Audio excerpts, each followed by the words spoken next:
നമസ്കാരം.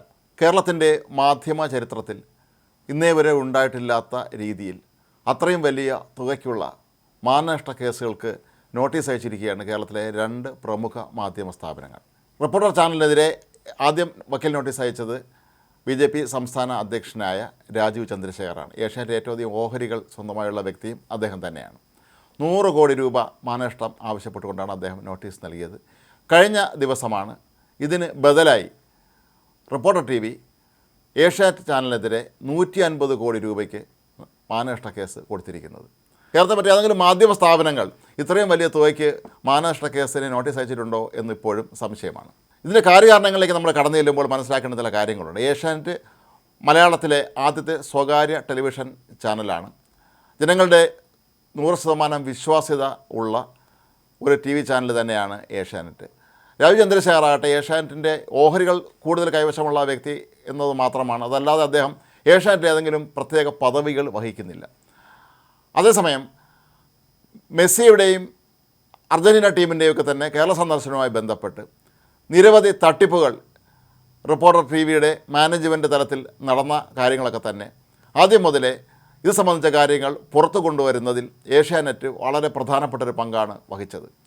Reporter TV broadcasting limited ആണ് മെസ്സിയെയും Argentina ടീമിനെയൊക്കെ കേരളത്തിൽ കൊണ്ടുവരുന്നതിൻ്റെ സ്പോൺസർമാരായി പ്രവർത്തിച്ചിരുന്നത്. എന്നാൽ ഇതിൻ്റെ പിന്നിൽ നടക്കുന്ന വൻ തട്ടിപ്പുകൾ പുറത്തു കൊണ്ടുവന്നത് ഏഷ്യാനെറ്റാണ്.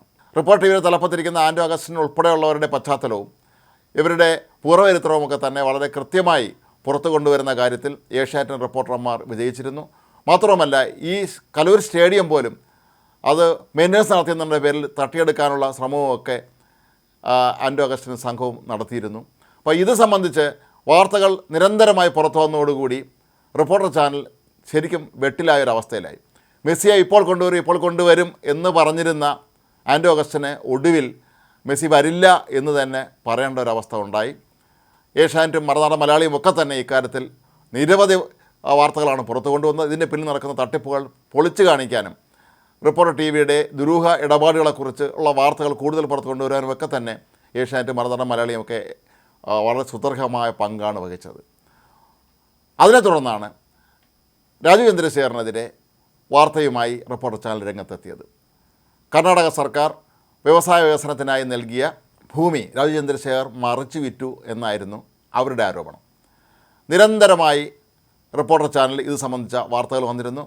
അവരുടെ റിപ്പോർട്ടർമാരെല്ലാം ഉപയോഗിച്ചുകൊണ്ട് ദിവസവും രാജീവ് ചന്ദ്രശേഖറിനെതിരെ വാർത്തകൾ നൽകിയിരുന്നു. കൂടാതെ കർണാടകത്തിൽ നിന്നുള്ള ഒരു ജഗദേഷ് കുമാർ എന്നുള്ളൊരു വ്യക്തി, അതൊരു അഭിഭാഷകൻ, ഇത് സംബന്ധിച്ച് അന്വേഷണം നടത്തുന്നതിനായി കോടതിയെ സമീപിക്കുകയും ചെയ്തിട്ടുണ്ടായിരുന്നു.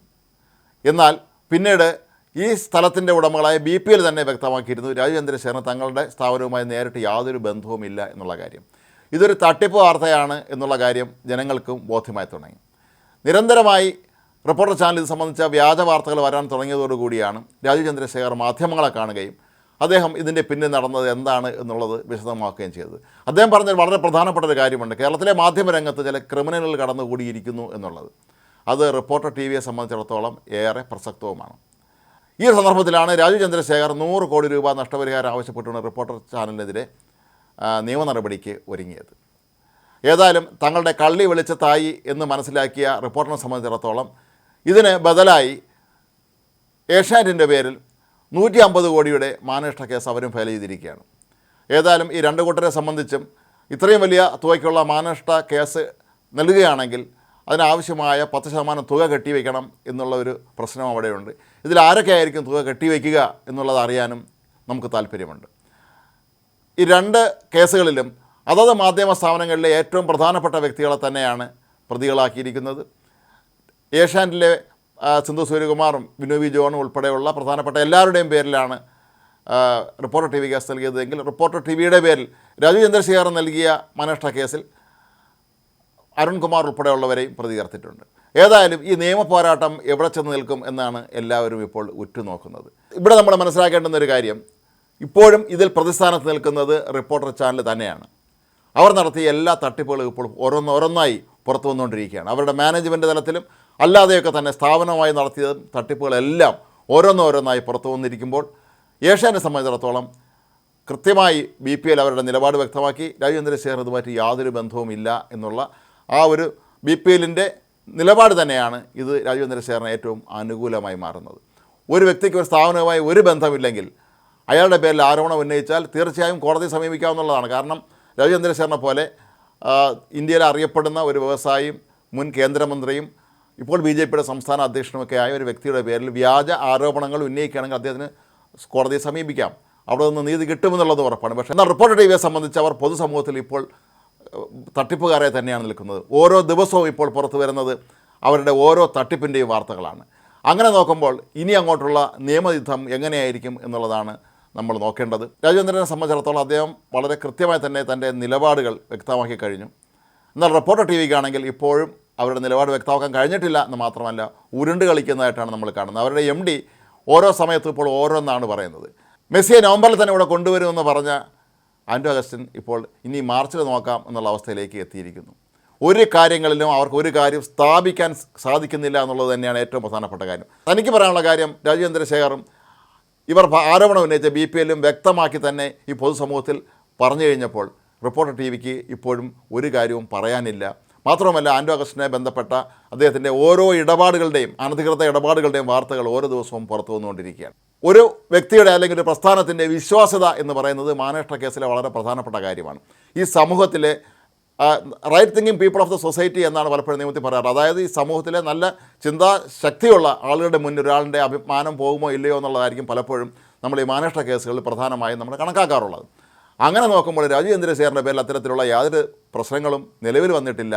മാത്രമല്ല, ഏഷ്യാനെറ്റ് കേരളത്തിലെ ഏറ്റവും പ്രമുഖമായൊരു മാധ്യമ സ്ഥാപനവും ആണ്. റിപ്പോർട്ടർ TV ആകട്ടെ, അവർ പുറത്തുവിട്ട പല വാർത്തകളും വ്യാജ വാർത്തകളായിരുന്നുവെന്ന ആ യാഥാർത്ഥ്യം പല വട്ടം പുറത്തു വന്നിട്ടുള്ളതാണ്. ഒപ്പം അവരുടെ സ്ഥാപനത്തിൻ്റെ ഇപ്പോഴത്തെ ഉടമകളുടെ ദുരൂഹ ഇടപാടുകളെക്കുറിച്ചുള്ള കാര്യങ്ങളിൽ ഇപ്പോൾ ഒരുപക്ഷെ കൂടുതൽ അന്വേഷണം തന്നെ നടത്തേണ്ട ഒരവസ്ഥയിലേക്ക് എത്തിയിരിക്കുന്നു. ഇവരുടെ പശ്ചാത്തലത്തെക്കുറിച്ചും ഇവർ ഓരോ സ്ഥാപനങ്ങളും തട്ടിയെടുത്ത കഥകളുമൊക്കെ തന്നെ ഇപ്പോൾ പുറത്തു വരുന്ന ഒരു സാഹചര്യത്തിൽ ഈ കേസിന് ഏറെ പ്രസക്തിയുണ്ട്. കേരളത്തിൽ ഒരുപക്ഷെ ഭാവിയിൽ നടക്കാനിരിക്കുന്ന വളരെ പ്രധാനപ്പെട്ട ഒരു നിയമ പോരാട്ടം തന്നെയായി ഇത് മാറും എന്നുള്ളത് ഉറപ്പാണ്. ഇവിടെ ഉയരുന്നൊരു ചോദ്യം, കേരളത്തിലെ മാധ്യമ സ്ഥാപനങ്ങളെക്കുറിച്ച് എക്കാലത്തും ഒരു വിലയുണ്ടായിരുന്നു. ഈ ക്രിമിനൽ പശ്ചാത്തലമുള്ള ആളുകൾ ഒരിക്കലും കേരളത്തിൻ്റെ ഒരു മാധ്യമങ്ങളുടെയും പിന്നിൽ പ്രവർത്തിക്കുന്ന രീതി ഇവിടെ പതിവില്ലായിരുന്നു. പക്ഷേ ഇപ്പോൾ കുറച്ച് നാളായി ഇത്തരത്തിലുള്ള പ്രവണത വളരെ വ്യാപകമാകുന്നു. തട്ടിപ്പുകളും ക്രിമിനൽ പരിപാടികളൊക്കെ നടത്തുന്ന ആളുകൾ താൻ ഒരു വിശ്വാസ്യതയുള്ള ആളാണെന്ന് ബോധ്യപ്പെടുത്താൻ മാധ്യമ സ്ഥാപനങ്ങൾ സ്വന്തമാക്കുകയും അവിടെ കയറി ഇരുന്നുകൊണ്ട് തൻ്റെ തട്ടിപ്പുകളെ ന്യായീകരിക്കാനും അതിന് കൂട്ടുനിൽക്കാൻ ചുറ്റും നിൽക്കുന്ന ഒരു സംഘം മുതിർന്ന മാധ്യമപ്രവർത്തകരുമൊക്കെ ഉള്ളപ്പോൾ തങ്ങൾ സുരക്ഷിതരാണ് എന്നൊരു തെറ്റിദ്ധാരണ ഇവർക്ക് പലർക്കും ഉണ്ടാകാറുണ്ട്. ഏതായാലും കേരളത്തിലെ ജനങ്ങളെ സംബന്ധിച്ചിടത്തോളം ഏറ്റവും പ്രബുദ്ധരായ, കേരളത്തിലെ രാഷ്ട്രീയ പ്രബുദ്ധതയുള്ള എല്ലാ കാര്യങ്ങളെക്കുറിച്ചും ധാരണയുള്ള കേരളത്തിലെ ജനങ്ങൾക്ക് അറിയാം ആരാണ് ശരിക്കുമുള്ള തട്ടിപ്പുകാരനെന്ന്. രാജീവ് ചന്ദ്രശേഖർ നേരത്തെ കേന്ദ്രമന്ത്രിയൊക്കെ ആയിരുന്ന ആളാണ്. അന്നൊന്നും ഇല്ലാത്ത ഈ ഒരു ആരോപണം ഇപ്പോൾ പൊടിതട്ടി പെട്ടെന്ന് പുറത്തു കൊണ്ടുവന്ന് വീണ്ടും അദ്ദേഹത്തെ മോശക്കാരനാക്കാൻ ശ്രമിക്കുമ്പോൾ അതിന് പിന്നിലുള്ളത് സ്വന്തം തടി രക്ഷിക്കാനുള്ള തത്രപ്പാടാണ് റിപ്പോർട്ടർ ചാനലിൻ്റെ മേധാവികളുടേത് എന്നുള്ള കാര്യത്തിലൊന്നും യാതൊരു സംശയവുമില്ല. ഏതായാലും കേരളം ആകാംക്ഷയോടെ തന്നെ കാത്തിരിക്കുകയാണ് ഈ നിയമ പോരാട്ടം എവിടെ ചെന്ന് നിൽക്കും എന്നുള്ളത്.